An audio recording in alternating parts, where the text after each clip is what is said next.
శంకర్ భారతీయుడు 2, 3 తీయడానికి సుకుమార్ తెరకెక్కిస్తున్న పుష్ప సీక్వెల్ కు లింక్ ఏంటి? కొంపదీసి శంకర్ దారిలో సుకుమార్ కూడా పుష్ప 2తో పాటు పుష్ప 3 తీస్తున్నాడా? అందుకే పుష్ప 2 పోస్ట్ పోన్ అయిందా అని డౌట్ పడకండి, ఎందుకంటే అదే నిజమట. 2021 పుష్ప 1 వచ్చింది. 2023లో పుష్ప 2 షూటింగ్ స్టార్ట్ అయింది. అంటే మధ్యలో 2 ఏళ్ల గ్యాప్. ఈ గ్యాప్ లో పుష్ప 2తో పాటు పుష్ప 3 స్టోరీ కూడా రాసేశాడు సుకుమార్.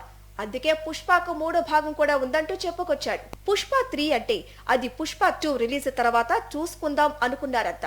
కానీ సుకుమార్ మాత్రం ఇక్కడ శంకర్ ఫార్ములా అప్లై చేశాడట. పుష్ప 2తో పాటు పుష్ప 3కి సంబంధించిన సీన్స్ తెరకెక్కించేస్తున్నాడట.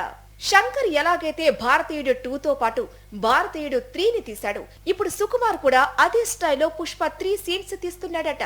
ఇలా ఎందుకు అంటే ఆల్రెడీ పుష్ప 2 షూటింగ్ చాలా వరకు కంప్లీట్ అయిపోయింది. కేవలం సీజీ వర్క్ బ్యాలెన్స్ ఉంది. అందుకు ఆగస్టు 15 వరకు టైం సరిపోదు.